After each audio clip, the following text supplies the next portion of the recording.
mbër gàlle yaay mbër gàlle yaay mbër gàlle yaay su guddee fooy fanaan mbër gàlle yaay mbër gàlle yaay mbër gàlle yaay su guddee fooy fanaan. tournoi yi di leen nuyu bu baax di leen ziar di leen bëggee ñuy suivre sur Kewel Info du nuyu kilifa diine kilifa aada yëpp du nuyu suma sëriñ notre responsable moral bu daaytu Moustarchidine wal Moustarchidaat muy Seydi Mouhamadul Moustapha Sy di ko ñaanal yàlla gudd fan ak wér yàlla aar ko yàlla sàmm ko ak kilifa diine yëpp di ñaan yàlla burdu bi ñu commencé yàlla nañ ci commencé ci bismillahi rahmaani rahim àggale ko ci alhamdulilahi rabbil alamin di ñaan yàlla gàmm gi ñu dugg ci ñu fekke kook jàmm ak salaama te lépp luñ si ñaan rek yal na yàlla nangu ci barke yonente bi. Actualité oblige tey ñu ngi fii si CNG gannaaw nag ba Modou Lo ak Ama Baldé def seen face to face ki nga xamante ni moom mooy Eumeu Sène ak Tapha Tine ñoom it pareillement mu nekk nag face to face boo xamante ni wax dëgg yàlla di ci remercier ki nga xamante ni wala di ci féliciter Baye Ndiaye waa Albourakh Events yëpp macha allah ak li Nicolas mais assisté manager Modou Lo gannaaw nag ñoom seen face to face yi wax dëgg yàlla Ama Baldé ak Modou Lo nekk na face to face boo xamante ni dafa bari coow dañ koy bàyyi nag mu nuyoo ñu dugg si waxtaan bi maa ngi lay fay Fatma di nuyu mbokku internet yëpp di nuyu waa Kewel Info jël nuyoo bi di ko jiital PDG bi Fallou Ndiaye yow mi sama xarit maa ngi lay nuyu bu baax a baax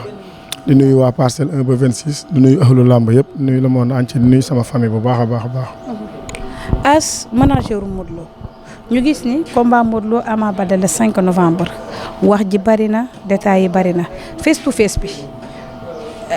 ci côté organisation beeg ak Luc Nicolaï gisoon nañu ay bari woon na ay wax ñu naan Modou du dem parce que Luc Nicolaï ak Modou dañu am problème affaire yooyu mais loolu lan nga ci mën a wax. bon li ma ci mën a wax mooy Modou amul ak Luc Nicolaï problème te Modou nañ xool toujours man samay wax dama koy teg ci ay preuves yu tangible premier combat Modou Lo ba signature am Ama Baldé Modou Lo fan la mës a manqué rendez-vous wala mu ñëw sponsor li mu warloo ak promoteur defu ko depuis premier combat am ba signature démbam bi ku ko gis rek na ma ko wan kon ñun dañuy tënku ci contrat dañoo gëm làmb dañoo respecté làmb ba pare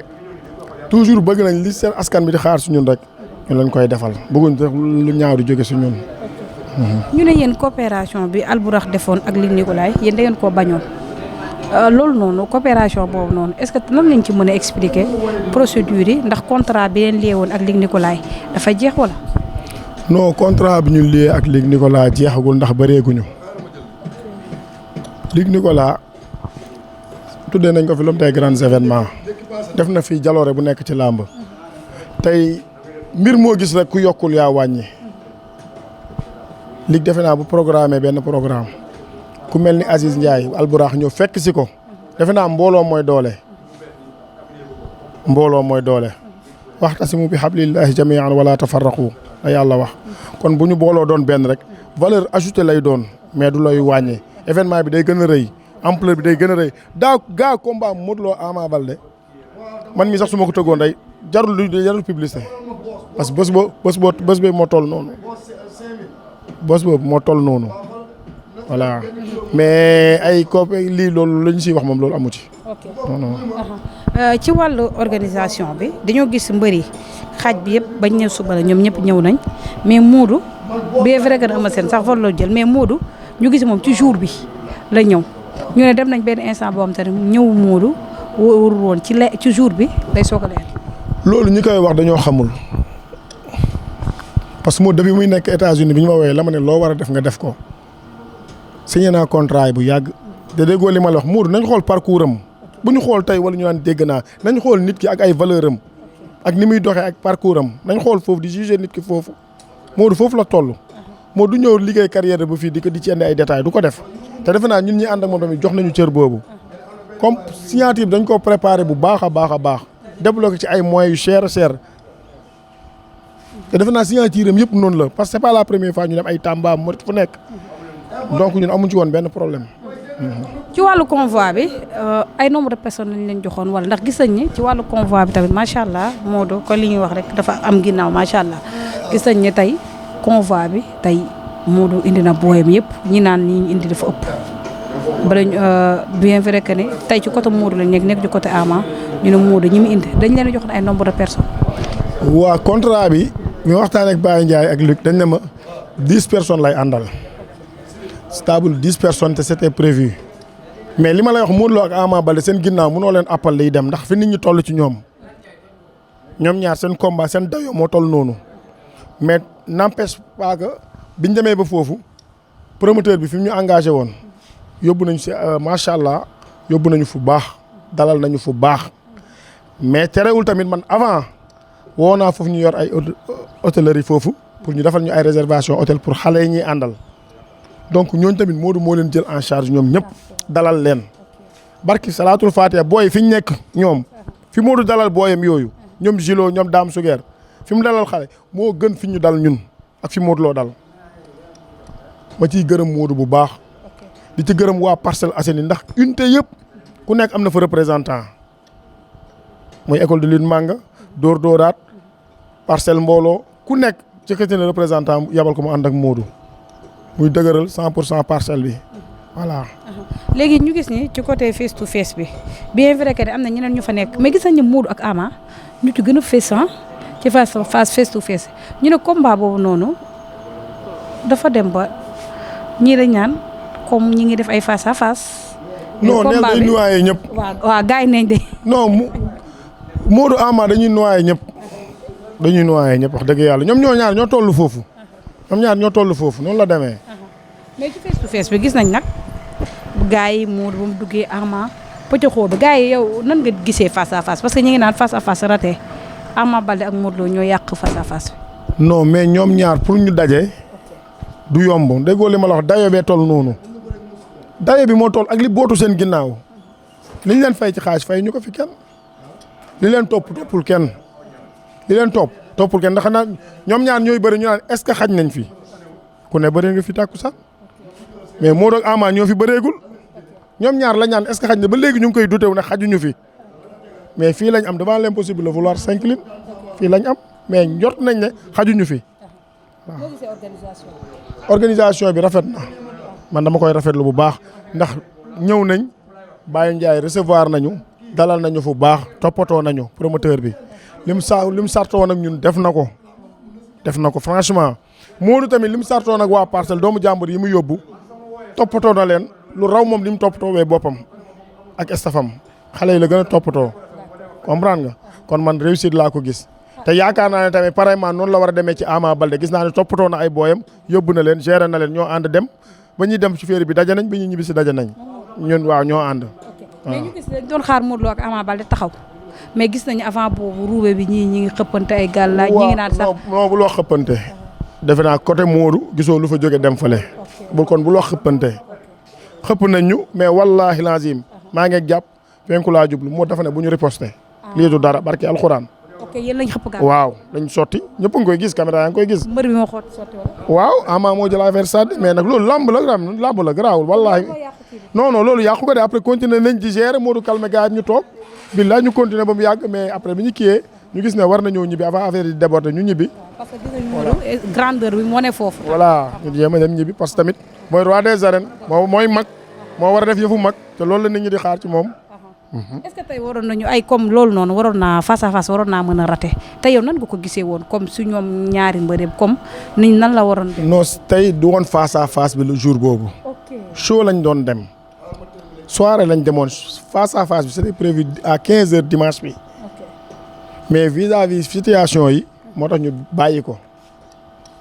parce que tamit c'est sûr parce que mbër yi ñaata yoon lañ leen dajale mënuñu daje fi Dakar. buñ fàtte fi ñu dëkk mënuñu leen fi dajale. fan lañ leen mujjee yóbbu péage bi ak forte délégation gendarmerie police ñëpp jël ay mesures pour ñoom ñaar ñu mën a def face à face donc ñoom ñaar ñoo toll noonu macha allah Ama Baldé Modou Lo ñoo toll noonu. ok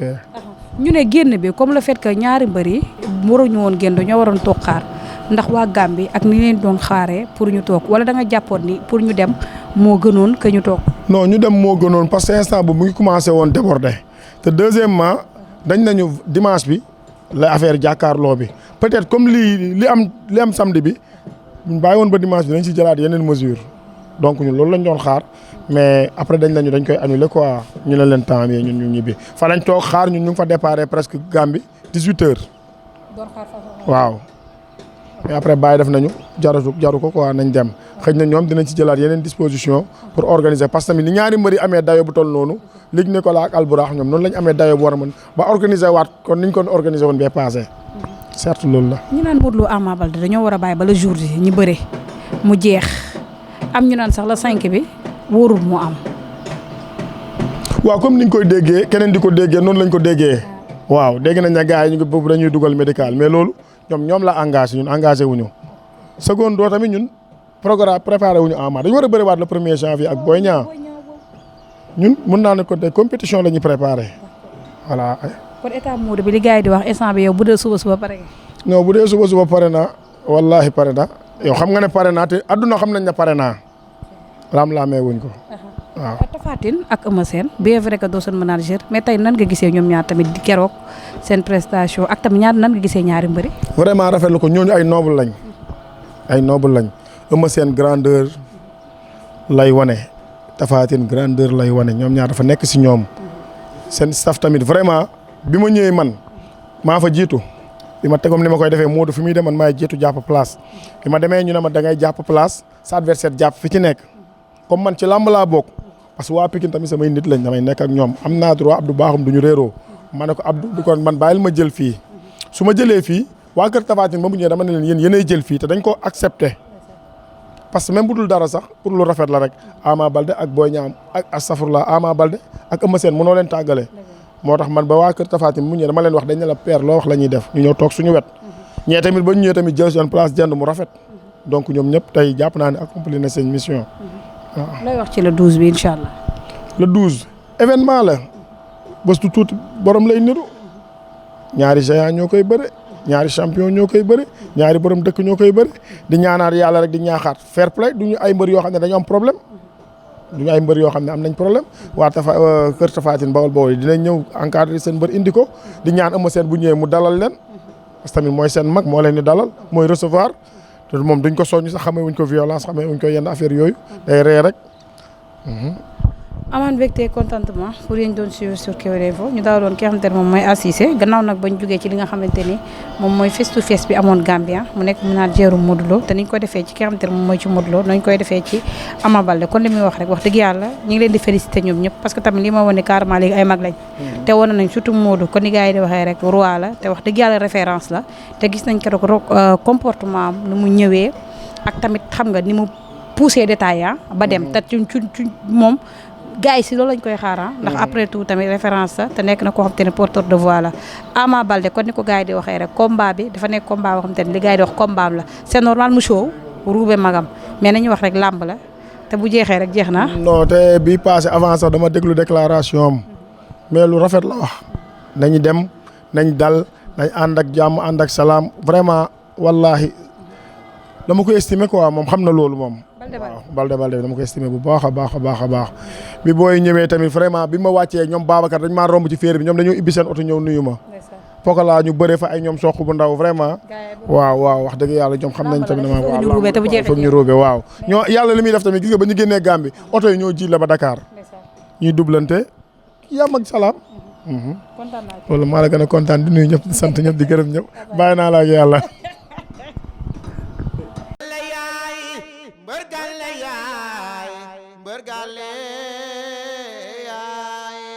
Mbërgale yaay su guddee fooy fanaan mbërgale yaay